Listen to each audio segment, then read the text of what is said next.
아이덴딜라이트 5월 24일 말씀 묵상 시작하겠습니다. 거룩하신 아버지 하나님, 오늘도 주님의 은혜 안에 이 하루를 시작합니다. 우리에게 말씀하여 주시고 주의 말씀 붙잡고 살아갈 수 있도록 우리를 성령으로 충만케 하여 주옵소서. 예수님 이름으로 기도합니다. 아멘. 오늘은 잠언 13장 1절에서 13절까지 말씀 읽고 묵상하겠습니다. 지혜로운 아들, 딸들은 아버지의 가르침을 듣지만 거만한 사람은 부지런함을 듣지 않는다. 선한 사람은 열매 맺는 말을 하여 좋은 것을 넉넉하게 얻지만 반역자는 폭행을 당할 뿐이다. 말을 조심하는 사람은 자신의 생명을 보존하지만 입을 함부로 여는 사람은 자신을 파멸시킨다. 게으른 사람은 아무리 바라는 것이 있어도 얻지 못하지만 부지런한 사람의 마음은 바라는 것을 넉넉하게 얻는다. 의인은 거짓말을 하기를 싫어하지만 악인은 염치도 없이 수치스러운 일을 한다. 흠없이 사는 사람의 의인은 그의 길을 지켜주지만 죄인의 악은 그를 망하게 한다. 부자인 채 하나 아무것도 없는 사람이 있는가 하면 가난한 채 하나 많은 재물을 가진 사람이 있다. 부유한 사람은 재물로 자기 목숨을 속하기도 하지만 가난한 사람은 협박을 받을 일이 없다. 의인의 빛은 밝게 빛나지만 악인의 등불은 꺼져버린다. 교만에서는 다툼만 일어날 뿐이다. 지혜 있는 사람은 충고를 받아들인다. 쉽게 얻은 재산은 줄어드나 손수 모은 재산은 늘어난다. 소망이 이루어지지 않으면 마음이 병들지만 소원이 이루어지면 생명나무를 얻는다. 말씀을 멸시하는 사람은 스스로 망하지만 계명을 두려워하는 사람은 상을 받는다. 아멘. 잠언 저자는 지혜로운 사람은 책망을 포함한 가르침에 귀를 기울인다라고 말합니다. 그러나 어리석은 사람은 교만하고 고집을 부리고 자신을 바른 길로 인도하는 말을 듣지 않지요. 결국 하나님의 말씀에 대해서 경청하지 않고 귀를 막습니다.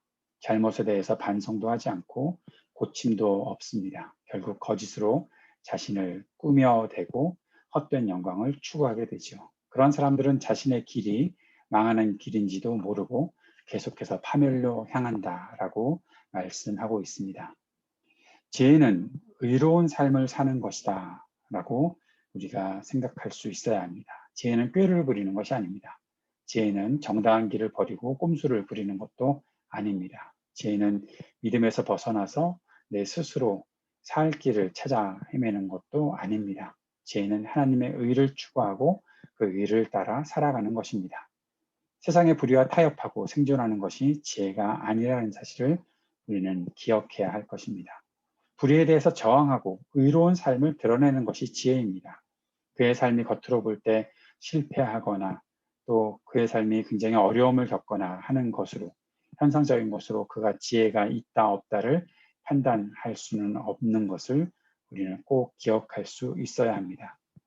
겉으로 보기에 세속적인 부와 권력에 타협해서 자신을 부자처럼 보이게 하고 자신이 가진 것이 많아 보이게 하는 행위도 지혜가 결코 될 수 없습니다. 그런 행위들의 결과는 결국 허무와 공허를 경험하게 되는 것이기 때문에 그렇습니다. 아무것도 부지런하게 살아가는 것 없이 게으르게 살아가고 입을 함부로 놀리고 반역하고 거짓말하고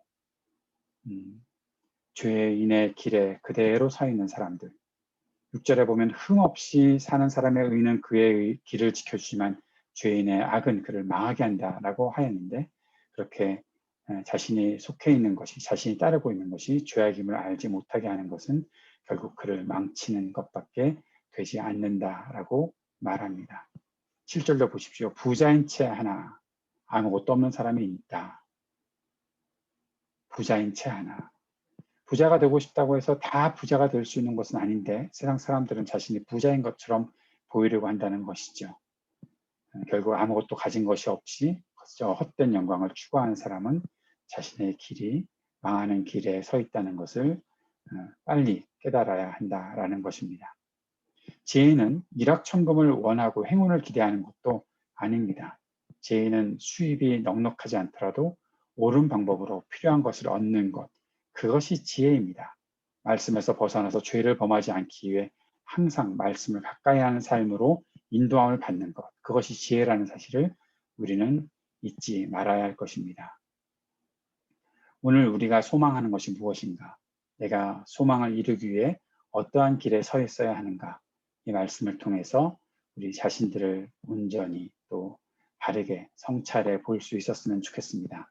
13절의 말씀을 멸시하는 사람은 스스로 망하지만 계명을 두려워하는 사람, 즉 하나님의 말씀을 두려워하는 사람들은 상을 받는다 하셨으니, 우리가 내가 소망하는 것이 과연 무엇인가, 그것이 어떻게 이루어져야 되겠는가, 진정으로 가치가 있는 나의 꿈이라면 어떠한 방식으로 어떠한 길에서 이루어져야 하겠는가, 온전히 주님의 말씀 앞에 기대고 그 말씀을 의지하고 그 소원을 이룰 수 있는 그러한 우리의 믿음의 삶이 될 수 있었으면 좋겠습니다.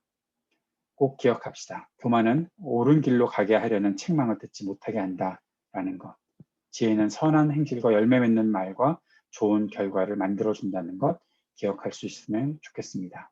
그리고 우리들에게 혹시라도 재물이 넉넉하게 생겼을 때 그것을 옳게 사용하여 생명을 지키는 지혜로운 길을 갈 수 있기를 바라고, 재물을 잃고 위기를 겪는 미련한 사람의 길을 걷지 않기 위해 오늘도 주님을 철저히 의지하고 살겠습니다. 기도로 고백하는 우리들이 되기를 원합니다. 오늘도 여러 가지 기도의 제목들을 가지고 함께 기도해 주시기 바랍니다. 코비드 백신을 공급받지 못하는 어려움 속에 있는 선교사님들과 어려운 나라들을 주님께서 긍휼히 여기시고, 또 우리 교회와 우리 믿는 사람들이 함께 협력해서 귀한 선교사님들에게 백신을 공급하는 일들을 우리가 잘 해나갈 수 있도록 주님 우리들에게 지혜 주시고 이 일에 마음을 모을 수 있게 해 주십시오. 주님 앞에 함께 기도했으면 좋겠습니다. 우리 청년들 방학 기간 동안, 또 졸업한 청년들 미래를 준비하는 모든 과정 속에 주님께서 함께 하시기를 위해 기도해 주셨으면 좋겠습니다. 우리 교우들의 가정과 자녀들을 위해 기도해 주시고, IT를 위해서 또 미얀마를 위해서 계속 기도하고, 이 땅의 인종차별과 혐오 범죄가 그치기를 위해서도 계속 기도할 수 있기를 바랍니다. 새로운 목사님의 청빙 모든 과정을 위해 함께 기도해 주시고, 우리 교회가 주님의 은혜 안에서 계속 견고하게 건강하게 세워져 갈 수 있기를 위해 기도를 모아주시기 바랍니다. 함께 기도하겠습니다.